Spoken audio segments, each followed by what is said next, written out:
Continuamos nuestra charla con la escritora cubano-mexicana Odette Alonso Yodú, una de las voces poéticas y narrativas esenciales de las letras cubanas actuales.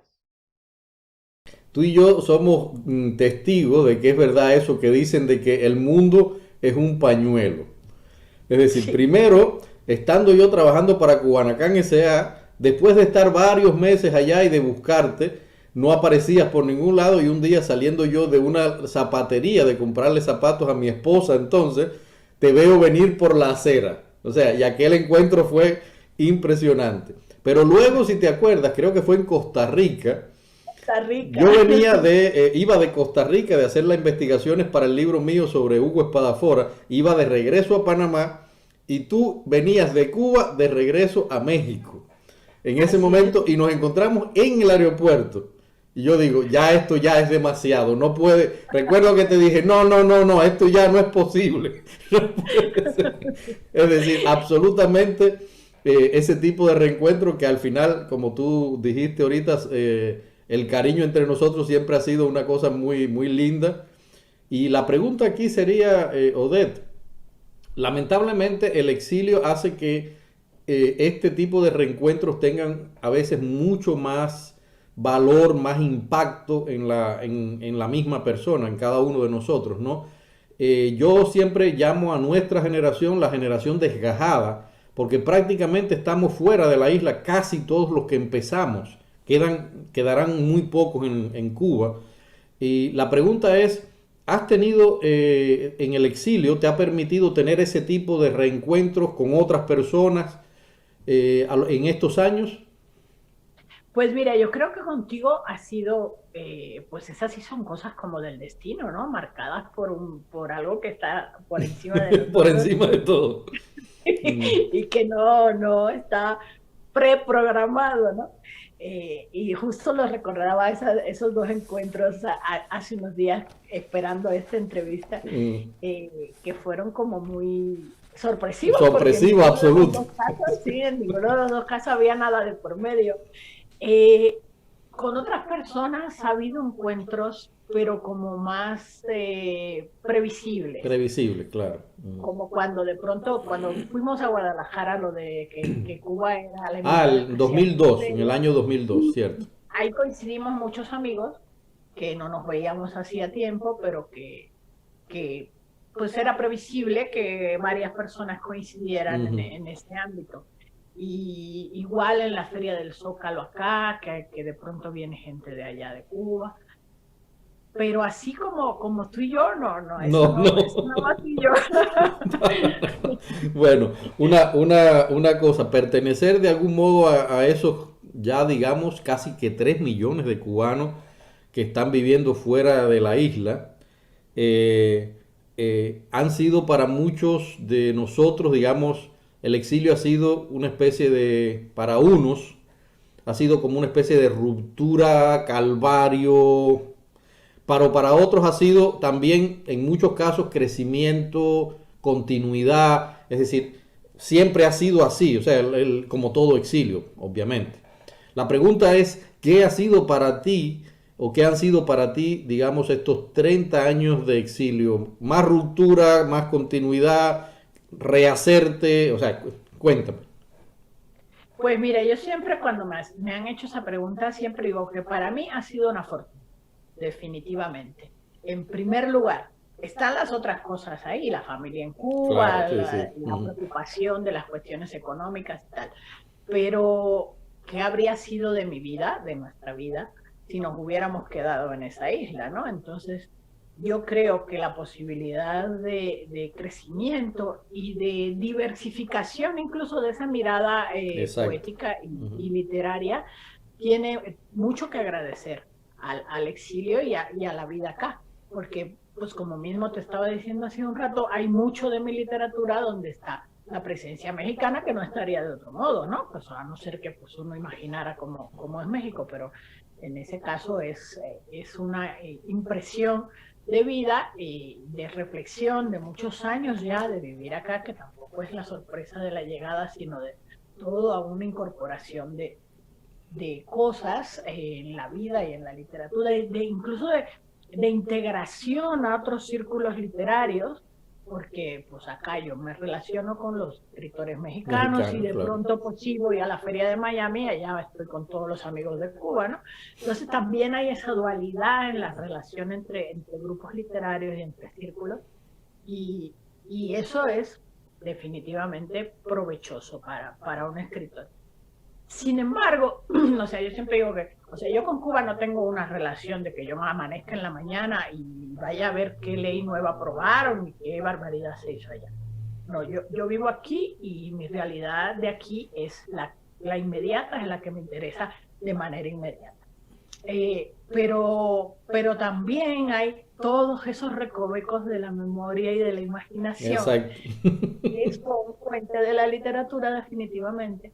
Y entonces, por ejemplo, lo que hablábamos de Últimos días de un país, que es mi poemario publicado más reciente, hay muchos lazos de esta realidad cubana, no, y no de la realidad cubana, algunas cosas de la infancia y recuerdos de vida y tal, pero de la realidad más inmediata, ¿no? De la madre que le dice a la hija o al hijo, vete de aquí para que puedas para vivir, que puedas ¿no? hacer Para que veas otras cosas, ¿no? Para que no solo veas el pez que se muerde la cola aquí todo el tiempo. Entonces eso a mí me parece, o sea, en mi caso es una fortuna haber podido tener la posibilidad de vivir en otro lugar y de poder ver otras cosas, porque también desde aquí he podido ver muchas cosas que no son solo la realidad mexicana y que dentro de la isla es muy posible que no hubiera sucedido. Bueno, me gustaría aquí, llegado a este punto, de algún modo, ¿no? Yo voy a mencionarte algunos nombres o momentos, ¿no? Y me gustaría saber qué han significado para ti en esa dualidad que uno carga de ser humano y de escritor o creador al mismo tiempo, ¿no? Si yo te digo, por ejemplo, tu familia, ¿en quién tú piensas? En mi hermana, en primer lugar, y mi mamá. Piri, doña Piri. Piri es como el centro de la familia. Piri es la matriarca y todos los demás giramos alrededor de ella. Ella con su mal carácter de pronto, pero ella es la matriarca de la familia. No, además es un personaje muy curioso porque tú lo has convertido en uno de los personajes más conocidos de toda tu obra. Sin... Todos los que te conocemos a Piri, aunque no la conozcamos, o sea, algo muy curioso. A Piri que mi mamá y yo le decíamos la fierecilla domada, pero en privado que ella no lo oyera porque la piedra se ponía. Piri es, el otro día que tuve unas pesadillas, tengo unas pesadillas recurrentes, muchas veces en la casa de Santiago. La casa de Santiago es la fuente de casi todas mis pesadillas. Donde un hombre entra, que yo no lo llego a ver ni sé quién es, pero sé que hay un hombre en algún lugar, alguna habitación, y yo tengo que buscarlo y enfrentarlo, y nunca sucede, o quién sabe, ¿no? Y en esos sueños yo despierto cuando llamo a Piri. Entonces imagínate la fuerza de Piri en este cuerpo y en esta hasta en las pesadillas. A ver, ¿y qué otra? Yo creo, si no recuerdo, tú me habías mencionado, por ejemplo, unos tíos tuyos que fueron también fundamentales, tu abuelo, que te introdujo en la literatura también, de algún modo, ¿no? Sí, los viste, son esos personajes que viste en Últimos días de un país. O sea, mis tíos, Morris y Pepín. Cuando yo era chica, cuando nació Piri, yo pasaba mucho tiempo en casa de mis abuelos paternos, sí, porque mi abuela materna se dedicó a cuidarnos a las dos, pero como Piri estaba chiquita, pues a ella. Y pasaba yo mucho tiempo en esa casa que era en San Germán, bajando pues en San Germán y Calvario, y ahí esos tíos son una presencia fundamental. O sea, yo creo que mucho de mi carácter se vincula con la existencia y la interacción con esos tíos, y con mi abuelo José, que era ese hombre fuerte, ese con el que tú dices, es el hombre de la familia. De la familia, que todas las familias nuestras lo tuvieron. Exacto, que además es el hombre, ¿no? La imagen el ejemplo de cómo quisiera uno. Y tampoco el que fuera la gran cosa, mi abuelo José tenía sus cosas. Era candela, sí.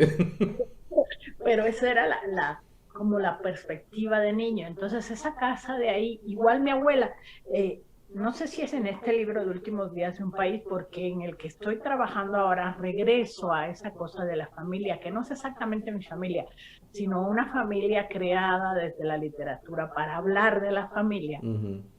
Y hablo como de las dos abuelas, y una de las abuelas es esa que siempre está enferma, siempre está llorando, y esa era mi abuela Lola, la señora de mi abuelo José. Entonces, toda esa familia está muy, muy, muy presente. A veces Pri y yo decimos, parecemos más hijas de Pepín, que es mi tío Pepín, el hermano de mi papá, parecemos más hijas de Pepín que de mi papá, porque yo tengo la miopía, Piri tiene asma, o sea, todo lo que tenía Pepín era, y cómo se transfieren todas esas cosas dentro de la familia. Entonces esos tíos sí son fundamentales también para mí. ¿Tu madre? Mi mamá, pues mi mamá siempre fue mi gran amiga, ¿no? Siempre ha sido hasta ahora, ¿no? La gran amiga de incluso tener nuestros secretos y nuestras confesiones, así a un lado que Piri no lo sepa. Sí, yo creo que esa es la mejor definición de mi mamá. Siempre ha sido como una gran amiga. Si yo te menciono ahora, por ejemplo, a alguien que tú y yo quisimos mucho y lo queremos mucho, don Lino Verdecia Calunga. Ah, tremendo tipo ese.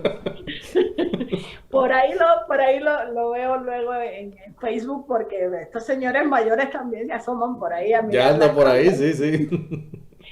Lino es una gran presencia en mi vida porque él fue mi asesor de tesis, pero antes de eso ya éramos amigos, y amigos de complicidades y de cosas, Lino y Pequeño, de complicidades y de hablar de las cosas que no se podían hablar. Yo recuerdo que uno de los profesores viejos, que no voy a decir quién es, sí lo voy a decir, Orozco, le digo a mi mamá una vez, ¿por qué Lino quiere que Odette estudie a Eduardo Eras León? Si puede estudiar a Homero, si puede estudiar a otra cosa que no sea tan complicada. Exacto. ¿Por qué Lino pone a Odette en esa situación difícil? Pero a mí las situaciones difíciles siempre me han encantado. Te encantaban, entonces. Bueno, tú mencionaste algo, ¿no? Había en Santiago de Cuba, y creo que todos lo tuvimos bastante cerca, una cercanía muy linda de algunas personas, ¿no? Y yo recuerdo, y creo que en eso tú y yo coincidimos bastante, la cercanía de amigos, etcétera, por ejemplo, de Pequeño, de José Mariano Fernández Pequeño, de Aida Bar, de Jorge Luis Hernández. Para ti, esas personas, ¿qué fueron en esa época, que son hoy, por supuesto? Esas eran como los hermanos mayores.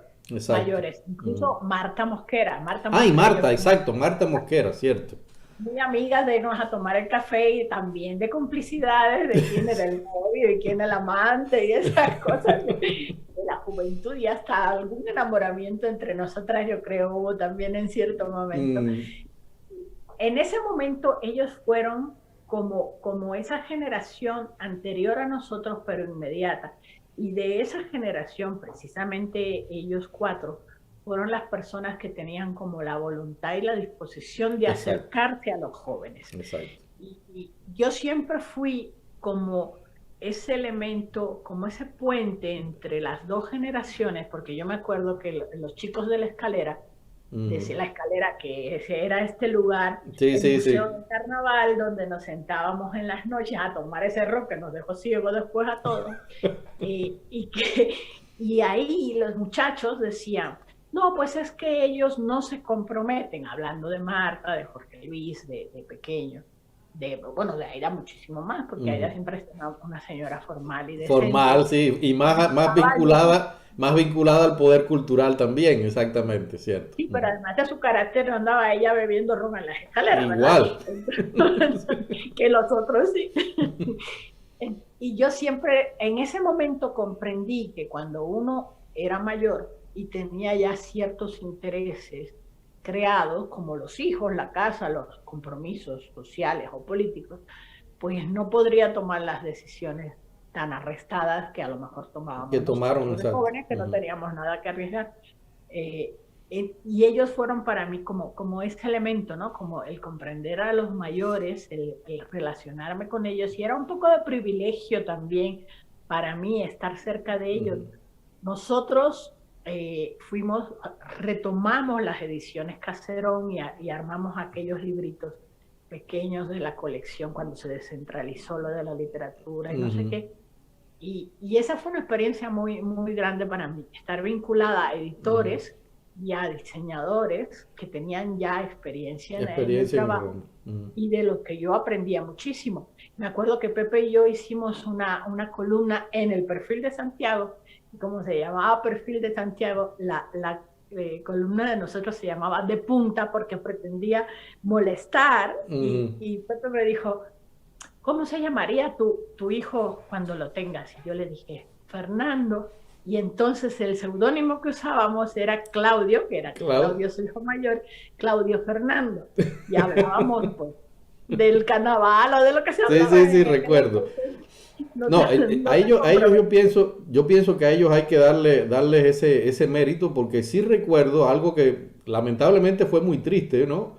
Que en el medio de nuestra eclosión, digamos, creativa de esa época, en la que estábamos en plenitud, digamos, de todas las facultades del joven que quiere comerse el mundo, quiere llegar a ser escritor, que tenía todas las estructuras, porque también hay que decirlo, en ese momento existían las estructuras, tuvimos una especie de rechazo y de, vamos a decir, como que quisieron desconfiar de nosotros los de las viejas generaciones.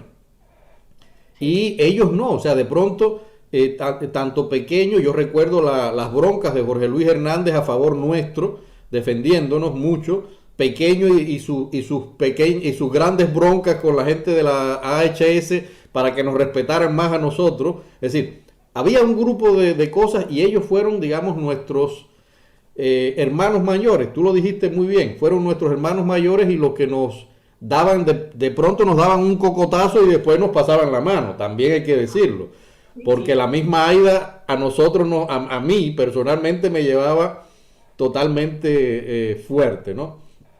Entonces, Odette, quiero pasar a un tema que hemos hablado mucho, pero yo te voy a manifestar mi inconformidad. Es decir, yo sé que a ti, con el corazón enorme ese que tú tienes, no te molesta que te encasillen, que te clasifiquen como escritora de tema lésbico.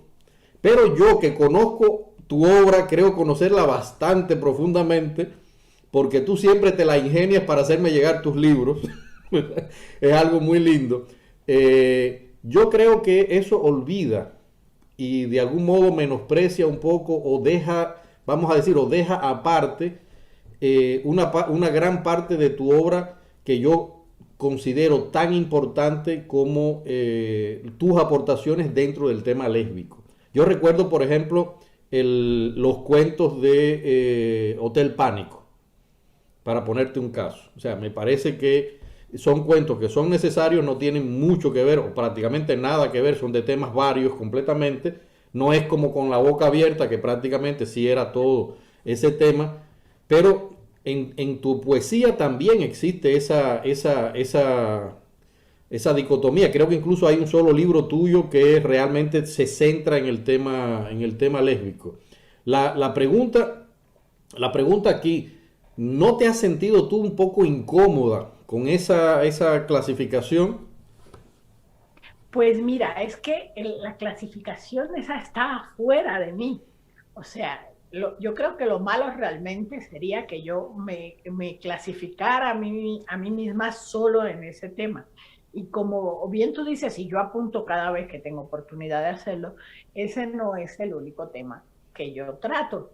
Incluso como tú dices, hay libros como All Music Island, que es un libro dedicado totalmente a una relación, a una serie de poemas lésbicos. Otro que se llama Bailando Oscuras, que también tiene ese tono en el caso de la poesía, pero en el resto de los libros, si bien está ahí en cualquier momento aparece la pareja o aparece el deseo hacia otra mujer, no necesariamente es el tema central. Exacto. Entonces yo creo que en mi caso, desde mí misma, hay como esa posibilidad de escribir otras cosas. De hecho, el otro día confesé en redes sociales que mi libro más querido es Hotel Pánico, precisamente. No lo sabía, no lo sabía. Yo decía, ¿por qué será? Y realmente creo que es por eso, que tiene una opción mucho más amplia de posibilidades o de De toda tu relaciones. creatividad, exacto. Y sobre todo también que tiene muchas escenas eróticas heterosexuales. Heterosexuales. En un momento dijeron que estaba yo traicionando mi naturaleza. Heterosexuales y muy sabrosas escenas que ahí se las dejo para que las Claro. Sí, mira, yo pienso de él, por ejemplo, que una de las cosas que de algún modo se queda a un lado cuando se circunscribe tu obra, básicamente, que sí, yo creo que sí hay que darle un lugar absoluto, y lo sigo diciendo, yo soy uno de los culpables, ya después pues, de decir eso, a ti como una de las grandes representantes del tema en la literatura cubana, pero yo pienso, por ejemplo, que en la mayoría de los libros tuyos que yo he leído de poesía, hay una mirada desde fuera hacia el tema cubano, hacia los asuntos de la cotidianidad cubana, asuntos de la familia, de la formación humana, de la formación de valores, de por qué carajo somos cubanos. O sea, muy vista desde fuera, con una perspectiva de distancia que yo creo que es necesario que se valore. Por eso yo te decía que te voy a manifestar mi inconformidad, ¿no? con ese sentido. O sea, yo pienso que ahí tú tienes mucho que aportar, y he leído otras poesías en los últimos tiempos. Quienes me conocen saben que yo leo más poesía que narrativa, y miren que leo narrativa.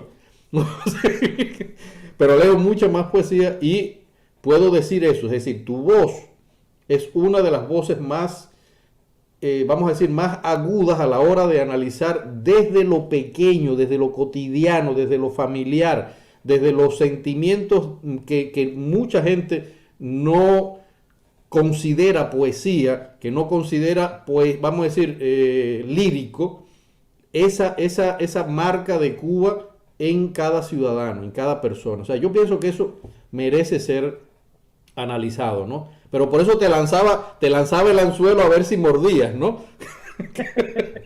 Voy a tener mucho cuidado en morderlo. Pero fíjate, todo eso que acabas de decir también está en la literatura en general de tema lésbico. Está esa minuciosidad, está ese trabajar el tema como humano desde los recursos, los instrumentos literarios, la técnica, el modo, o sea, no es simplemente decir, esa mujer me gusta. Me gusta y ya, no, para nada. No, eso no es poesía, ¿no?